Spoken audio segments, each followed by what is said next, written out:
कि अब बात करते हैं मध्य प्रदेश की, जहां आज का मुद्दा तकरार क्या कर रही है सरकार।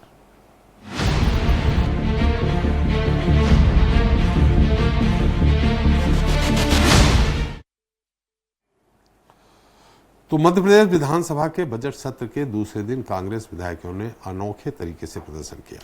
कांग्रेस विधायक हाथों में पिटारा थाम कर आए और जब पिटारा खुला तो वही निकले, हालांकि वो साफ नकली थे। दरअसल कांग्रेस का कहना है कि सरकार ने भी युवाओं के रोजगार को डस लिया है। नेता प्रतिपक्ष सरकार को बेरोजगारी खत्म करने का वादा याद दिलाया, साथ ही साल भरी के बढ़ते आंकड़ों पर सफाई भी मांगी। अब देखना होगा कि इन आरोपों का सरकार क्या जवाब देती है। आज इस पर चर्चा करेंगे, लेकिन देख लेते हैं एक रिपोर्ट। विधानसभा परिसर स्थित गांधी प्रतिमा के पास लोग उस वक्त हैरान परेशान हो गए, विधायकों की कार से पिटारे निकलने लगे। एक एक कर कांग्रेस विधायकों ने पिटारे को अपने हाथ में थाम लिया और वो महात्मा गांधी की प्रतिमा के पास पिटारे को लेकर पहुंच गए। जब पिटारा खुला तो उसमें रबड़ के सांप निकले। हाथ में विषैले सांप लेकर कांग्रेस विधायक सरकार के खिलाफ नारे लगा रहे थे। जब विधायकों से इस प्रकार के प्रदर्शन का कारण पूछा गया तो उन्होंने कहा कि प्रदेश में बेरोजगारी बढ़ गई है, सरकार बेरोजगारों को डस रही है, इसलिए वो इस तरह का प्रदर्शन कर रहे हैं। ये भारतीय जनता पार्टी की वो टोकरी है और ये सरकार की टोकरी है जो बीजेपी के रूप में प्रदेश के युवाओं को नौकरी नहीं देना चाहती। शिक्षा बेरोजगारी पर कांग्रेस के दावों की बात करें तो मई 2024 में सरकार ने विधानसभा में बेरोजगारों की संख्या 25,82,759 बताई थी। उसमें यह भी बताया गया था कि 7,58,000 बेरोजगार घटे हैं। विधानसभा के शीतकालीन सत्र में बेरोजगारों की नई संख्या 26,17,000 बताई गई है, जिसमें 35,186 बेरोजगार बढ़ गए थे। ये सभी आंकड़े साल 2024 तक के हैं। बेरोजगारी के ताजा आंकड़े फिलहाल राज्य सरकार ने अभी तक जारी नहीं किए हैं, लेकिन कांग्रेस विधायकों ने जिस प्रकार से विधानसभा परिसर में सांप लेकर प्रदर्शन किया, उसमें बीजेपी विधायक रामेश्वर शर्मा ने जरूर चुटकी और कहा कि कांग्रेस में खुद उमंग सिंघार जीतू पटवारी को डसने में लगे हुए हैं।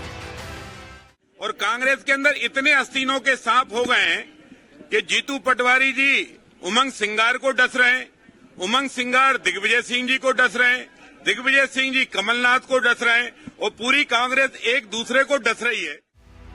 विपक्ष में बैठी कांग्रेस ने अब अपने प्रदर्शन का तरीका बदलते हुए सदन के पहले सदन के बाहर ही अनोखा प्रदर्शन करने की रणनीति तैयार की है, जिसकी बानगी शीतकालीन सत्र में देखने को मिली थी और अब वही तरीका कांग्रेस ने बजट सत्र में भी अपना रखा है। जबकि सदन के अंदर कांग्रेस का अभी तक आक्रामक रवैया देखने को नहीं मिला है। स्वराज एक्सप्रेस के लिए भोपाल से कैमरामैन सुरेश कटियार के साथ संदीप मिश्रा की रिपोर्ट। तो इस पर ज्यादा चर्चा के लिए मौजूद है ब्रिज गोपाल लोया जी हैं, बीजेपी प्रवक्ता हैं, संतोष परिहार जी हैं, कांग्रेस प्रवक्ता हैं, इंजीनियर संजय मिश्र जी हैं, संस्थापक बेरोजगार सेना। आप सभी का हमारे इस खास कार्यक्रम में बहुत बहुत स्वागत है। लोया जी, पहले आपसे ही पूछ लूं, ये बेरोजगारी पे, प्रदर्शन पे, या पहले विपक्ष की राय से बात कर लेते हैं कि आखिर प्रदर्शन क्यों? क्या विपक्ष के समय सारे रोजगार में थे जितने युवा थे? ये पूछ लेते हैं, फिर उत्तर आपसे ले लेते हैं। हमारे साथ संजय मिश्रा जी भी है, संस्थापक बेरोजगार सेना। इसके बाद आपके पास आ जाते हैं। परिहार साहब, आपसे ही सवाल है, क्या कमलनाथ जी की 15 महीने की सरकार छोड़ देते? 2003 के पहले 1993 से लेके तक, 1980 से लेके 1990 तक नहीं थे, सारे सब लोगों को रोजगार मिला हुआ था। परिहार साहब देखिए त्रिपाठी जी, बेरोजगार की संख्या की जो जहाँ तक आप बात कर रहे हैं, उस समय की जनसंख्या और आज की बेरोजगारों में कितना अंतर है? 40 लाख से ज्यादा। और जहाँ तक मध्य प्रदेश के अंदर देश प्रधानमंत्री जी बोलते हैं कि साल में 2 करोड़ लोगों को रोजगार देते हैं। मध्य प्रदेश के अंदर पूरी तरीके से यहाँ के जो पलायन कर रहे हैं, बाहर जाके नौकरियां कर रहे हैं। मध्य प्रदेश के अंदर अभी ने इन्वेस्टर मीट के अंदर जो है झारल लगा दी, झारल लगाने थोड़ी रोजगार मिल जाएगा। बाबा रामदेव को उन्होंने जमीन पहले दी थी, पूरी जमीन दी थी, अभी फिर 300 एकड़ दे दी। लोग अगर बाबा रामदेव रोजगार की बात हो रही है, नहीं देखिए बात उसकी नहीं है, रोजगारी बढ़ती जा रही है तो सरकार बताएगी ना। बेरोजगार यहाँ से बाहर क्यों जा रहा है? वो मध्य प्रदेश के अंदर केवल इवेंट करके राजनीतिक पार्टी के लोग ये बताए ना कि इन्होंने कितने को सवाल किया 1980 से 90, 1993 से 2003 तक क्या बेरोजगार नहीं थे? बेरोजगार कम थे, अब ज्यादा हो गए हैं। त्रिपाठी जी। जी, और बेरोजगारों की जो संख्या दिन पे दिन जो है ज्यादा होती जा रही है, और ज्यादा होने का सबसे बड़ा कारण ये है कि हमारे यहाँ सिर्फ घोटाला हो रहा है, चाहे कोई भर्ती घोटाला हो रहा है, कोई भी पटवारी घोटाला, नर्सिंग घोटाला, ये मध्य घोटालों से भरी हुई है। वो घोटाले इतने, अब इससे अंदर लगाइए कि बाबा रामदेव ने जो जमीन पूर्व में दी थी, फिर अभी दी 5 नौकरियां दी क्या रामदेव बाबा ने जो पीथमपुर में जमीन दी, उसमें क्या हुआ उसके बारे में कुछ नहीं बताएंगे, केवल झूठ सुबह से शाम तक, सुबह झूठ बोलेंगे और झूठ बोल के आ जाएंगे। बोले साहब आप बताइए ना कितने लोग रोज कितने भर्ती हुए, कितने सरकारी नौकरियां हुई, और ये तो पकोड़े रोजगार को बताते हैं कि जो पकोड़ा चलता है तो आदमी पेट की जीवन अर्जन करने के लिए ठेला लगा तो रोजगार ही हुआ ना। अरे तो जैसे रोजगार तो फिर देख लो ना आप, के लिए अगर आदमी ठेला लगा रहा है वो भी रोजगार है, तो फिर इसका तो मध्य प्रदेश का बिहार साहब इंटरनेशनल लेबर ऑर्गेनाइजेशन उसकी रिपोर्ट ये कहती है, विश्व की, हम नहीं जानते, हालांकि ये सही है, लोया जी बाद में बताएंगे, कि अगर सप्ताह में एक दिन को रोजगार मिलता है 1 घंटे भी, तो बेरोजगार नहीं कहलाएगा। अब त्रिपाठी जी ये जो बात है, मध्य प्रदेश के अंदर के इंजीनियर आत्महत्या कर रहे हैं, उसका भी आंकड़ा देख लो आप। चलिए, पूरी तरीके अब हमारे साथ बेरोजगार संजय मिश्र जी हैं। मिश्र जी, आपने सेना बना रहे, केवल सरकारी नौकरियों के लिए है कि प्राइवेट नौकरियों के लिए है? जैसे परिहार साहब ने उठाया कि जमीन जिनको हम अलाट करते हैं इंडस्ट्री देने के बनाने के लिए, वो कितना रोजगार दिया, कितने लोगों को दिया, नहीं दिया, क्या उस तरफ भी आपकी सेना जाती है? देखिए, बिल्कुल हमारी सेना जाती है और हम लगातार कार्य भी कर रहे हैं। वर्तमान की जो स्थिति है, गूंगी और बहरी सरकार है। सरकार को न तो बेरोजगार के कांग्रेस की सरकार गूंगी भी नहीं थी, बहरी भी नहीं थी। मैं तो आंकड़ों की बात कर रहा हूं ना सर। नहीं, पूरे 80 से बात करिए ना, ये तो बेरोजगारी की बात कर रहा हूं। बेरोजगारी की समस्या तो पिछले 4 दशक से चली। जब 2003 में 43 किसान आत्महत्या जी अपनी परिस्थितियों के हालात को देखते हुए, तब एक युवा बेरोजगार आत्महत्या करता था, और आज वर्तमान स्थिति यह है कि हर किसान पर 2 युवा आत्महत्या करता है। ये सरकारी आंकड़े हैं, और पिछले 15 से 20 वर्षों में लगभग हमारी जनसंख्या कई गुना बढ़ी है, लेकिन सरकारी नौकरियां बढ़ने की बजाय 2.5 से 3% कम हो गई हैं। हमारे यहाँ जो रोजगार कार्यालय है, क्योंकि ये एथेंटिक डाटा होता है, लगभग 33 लाख रजिस्टर्ड बेरोजगार, ये सरकारी आंकड़े हैं। हालांकि असलियत इससे भी भयावह स्थिति है। उन 43 लाख 2023 की स्थिति है, 43 लाख रजिस्टर्ड थे, उसमें से सरकार में सिर्फ 55,000 युवाओं को रोजगार मिला था। बाकी जितने भी उनमें से 12वीं पास लगभग 12 लाख बेरोजगार हैं, 10वीं पास ये आप 33 लाख का आंकड़ा कब का बताया आपने? ये 2023 2024 में जो है बेरोजगारों की संख्या 25,82,759। इस पे भी घोटाला है, इस पे भी घोटाला है। सरकार दावा करती है 2023 में 33 लाख के थे, 2024 में ये 25 का आंकड़ा, जबकि विधानसभा पटल पर रखे गए उतने रोजगार मिल गए होंगे ना, ये भी तो रखा गया। ये भी बताया गया है कि 35,000 रोजगार दे दिए। नहीं, सरकार घट गया। विधानसभा पटल पर रखे गए उत्तर में बता रहा हूं कि सरकार दावा की है कि पिछले 3 वर्षों में 2.5 लाख युवाओं को रोजगार मिला। तो आप जो है 33 लाख से 25 लाख आया, तो इसका जो डिफरेंस है 6 से 7 लाख, तो आप अगर 2.5 लाख विधानसभा पटल पर उत्तर रख रहे हैं, तो ये जो बेरोजगारों के आंकड़ों में जो घोटाला हुआ, वो बेरोजगार कहां चले गए? ILO की रिपोर्ट है, जिसपे 20 से 29 वर्ष आयु वर्ग के जो युवा हैं, सबसे ज्यादा बेरोजगारी, लगभग 56% की बेरोजगारी। लाडली बहनों की बातें होती है, उन लाडली बहनों में 20 से 25 आयु वर्ग की महिलाओं में लगभग 58% बेरोजगारी है। मुझे लगता है कि इनके माननीय विधायक पन्नालाल साक्य जी ने सरकार की नाकामियों उनको पता थी, उन्होंने खुला मंच से बोला, डिग्री लेने से, पढ़ाई लिखाई करने से कोई फायदा नहीं है, आप जाके पंचर की दुकान खोलो। लोया जी, सवाल मैं नहीं करूंगा, उत्तर आप निश्चित तौर पे संजय मिश्रा जी और संतोष जी का देंगे, लेकिन एक जानकारी आपको जरूर दूंगा कि आप भी जानते होंगे, ये फैक्ट भी है कि हर जिले में बेरोजगार कार्यालय है। अभी चूंकि 3 नए जिले बने हैं, पांडुरना बना है, मऊगंज बना है, मैहर बना है, यहाँ बेरोजगारों की संख्या 469, मऊगंज की, पांडुरना की 409 और मैहर के 841। ये आप भी मानेंगे कि गलत है।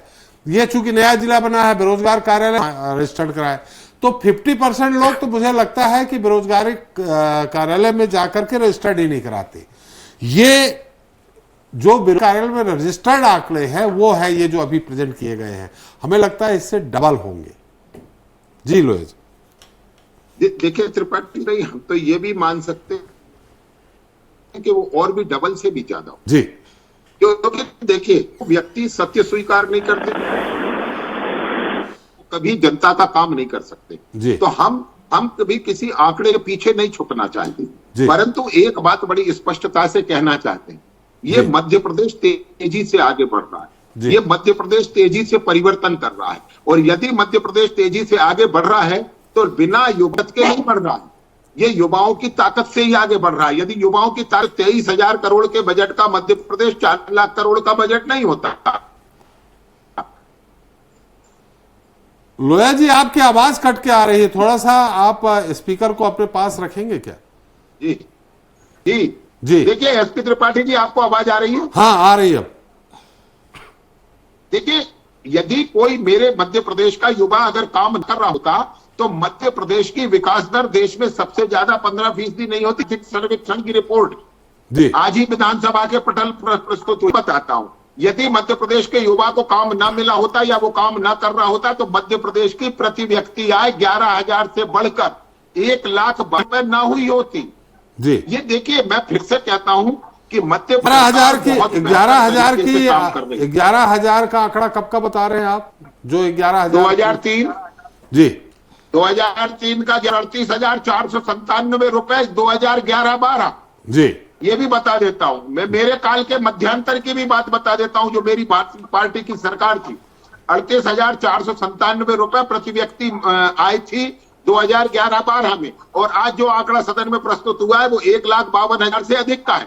तो देख के अपने आप ये समझ में आ रहा है कि किस तरह बढ़ रहा है। हाँ, परिवर्तन कुछ आए हैं जिससे निश्चित कुछ लोगों को समस्या है। परिवर्तन क्या आए हैं त्रिपाठी जी, उनको ध्यान में रखना चाहिए जी।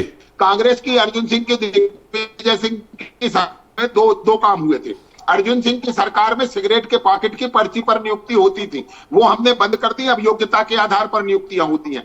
दिग्विजय सिंह की सरकार के दौरान 350 रुपए महीने और 500 रुपए महीने में कर्मी रखे जाते थे, चाहे वो शिक्षा कर्मी हो, बिजली कर्मी हो, कृषि कर्मी हो, स्वास्थ्य कर्मी हो, वो हमने बंद किया। उसकी जगह उनको सम्मानजनक वेतन मिले और सम्मानजनक जीवन जी सके।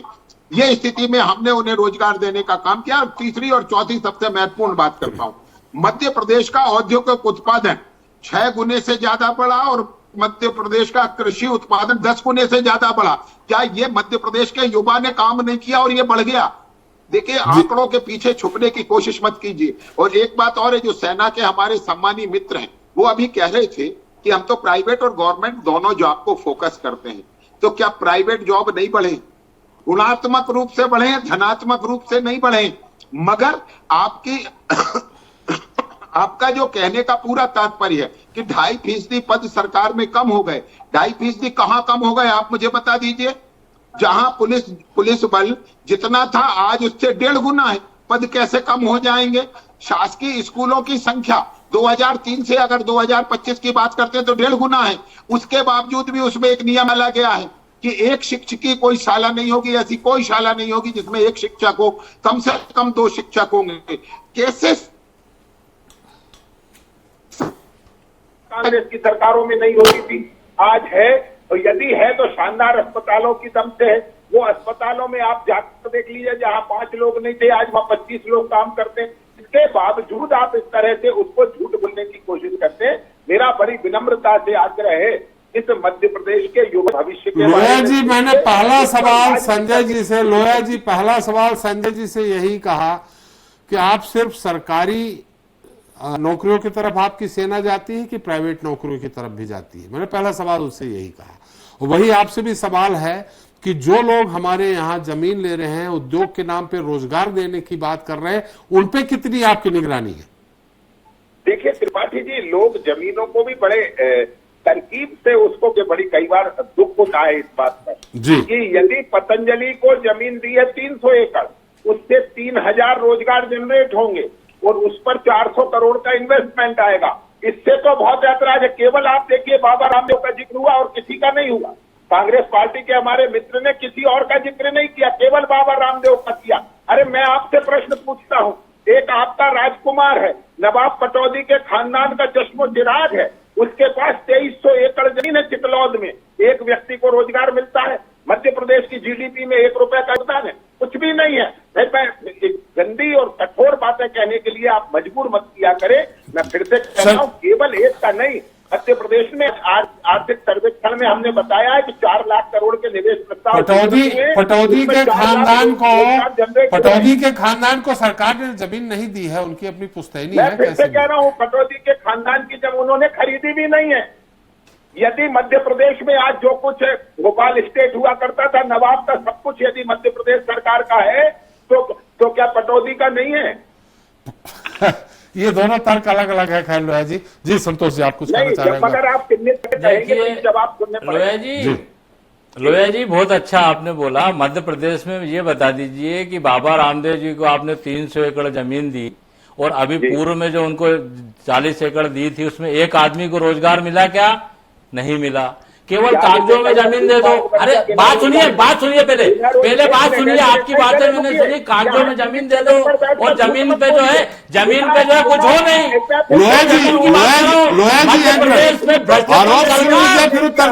आपकी बातें मैंने सुनी तो आप सुनिए। लोया जी आरोप सुन लीजिए, बात सुन लीजिए फिर उत्तर दीजिए। सरकारी नौकरी की आप बात करते हैं, मध्य प्रदेश के अंदर बल्ला भवन चले जाओ, सतपुड़ा चले जाओ, सारे मंत्रालय चले, पूरे आउटसोर्स के माध्यम से चल रहे हैं।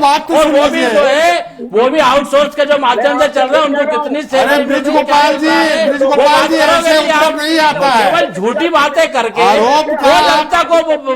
जनता को बौखला रहे हो, जनता को क्यों मूर्ख बना रहे हो भैया?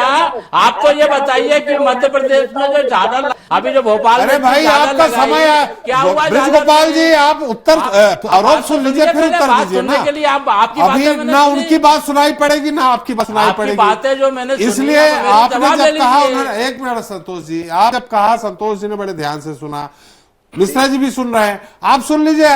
हम ये अपनी जो चर्चा हो रही है ये आपके उत्तर से ही हम समाप्त करेंगे, इसलिए आप पॉइंट नोट कर लीजिए, आप उत्तर दे दीजिएगा।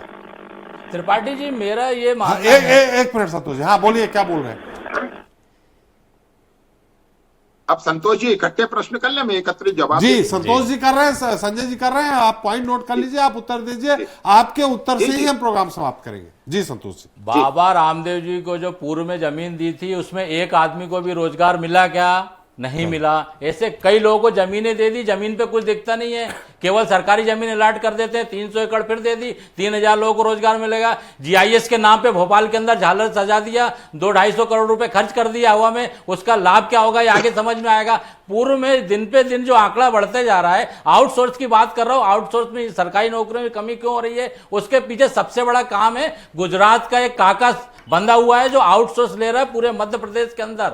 वेयर हाउस में चले जाओ, गुजराती बैठा हुआ आउटसोर्स में जो रोजगार कैसे मिल रहा है त्रिपाठी जी? रोजगार मिल रहा है नहीं, सरकार नहीं, कैसे मिल रहा है? सरकारी नौकरियां कम होती जा रही हैं, आउटसोर्स के माध्यम से आधे अधूरे पैसे देते हैं, पूरे पैसे नहीं दे देते। पूरे बल्ला भवन चले जाओ, सतपुड़ा चले जाओ, पुलिस की नौकरी की बात करें, हर जगह स्टाफ की कमी है। दिव्या सिंह जी ने देखिए हजारों बेचारे जो कर्मी थे जो संविदा में थे, एक झटके में हटा दिया था उन्होंने।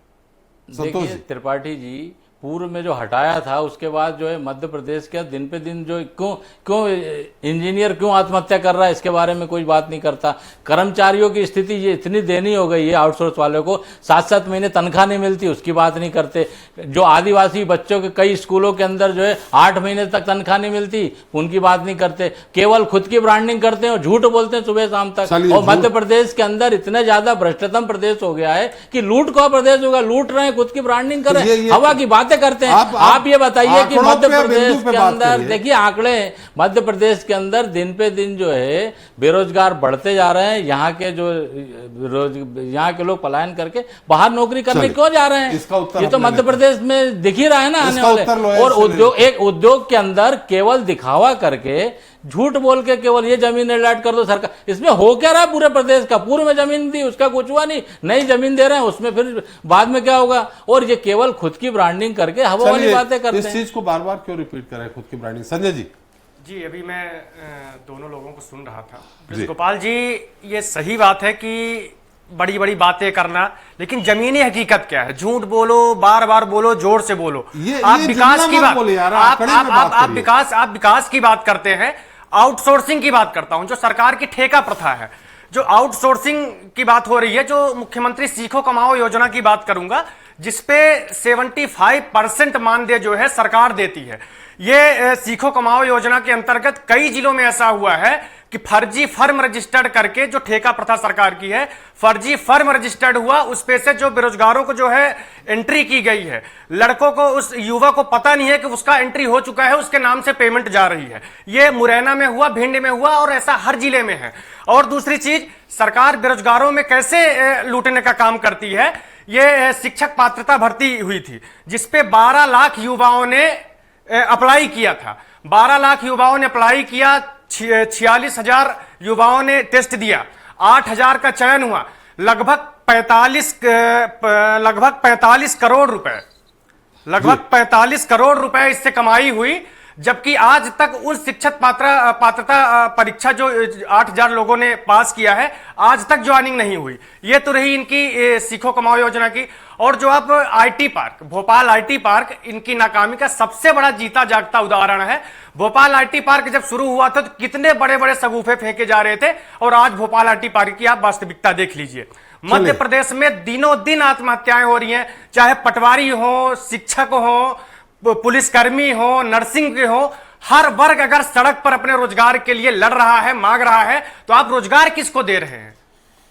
चलिए लोया साहब, आउटसोर्स पे मैंने कुछ ज्यादा की बातों, आउटसोर्स पे कुछ ज्यादा आरोप लगाए गए हैं। जी लोया जी, आपकी आवाज कट रही बार बार। आज लोया जी, आप पहले ऐसा होता मैं अपनी बात प्रारंभ कर दूंगा त्रिपाठी जी। नहीं, मैं बढ़िया नेटवर्क में हूं, मैं आपसे ये निवेदन कर रहा हूं, मैं अपनी बात प्रारंभ कर दूं क्या? जी जी जी।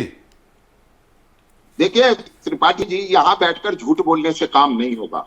1980 से लेकर 1984 तक मध्य प्रदेश के मुख्यमंत्री माननीय अर्जुन सिंह थे। उन्होंने जो जमीनें बांटी, आपको चलिए मैं एमपी नगर जैसे प्रीमियम जगह पर दिखा दूंगा, डीबी मॉल के सामने, जहां 1 रुपए फीट पर उन्होंने अपने चहेतों को जमीन दे दी, जिसमें ना तो आज तक एक ईंट लगी, ना एक व्यक्ति को रोजगार मिला। हमने वो नहीं किया। जहां से रोजगार का सृजन हो, मध्य प्रदेश का विकास हो, वहां हम भूमि आवंटित करेंगे। दूसरी बात, मंडीदीप 2001 की जनगणना कहती है, मैं नहीं कह रहा हूं, 2001 की जनगणना में मंडीदीप में 25,000 आबादी हुआ थी। आज उसकी आबादी 1.25 लाख है। तो मेरे मंडीदीप में लोग रोजगार करने आ रहे हैं कि मंडीदीप के लोग जा रहे हैं? आज मंडीदीप जाइएगा, देश का कोई हिस्सा नहीं है जहां के लोग वहां काम नहीं करते। पीथमपुर जाइए, जहां ऐसा कोई देश का हिस्सा नहीं है जहां वहां के लोग काम नहीं करते।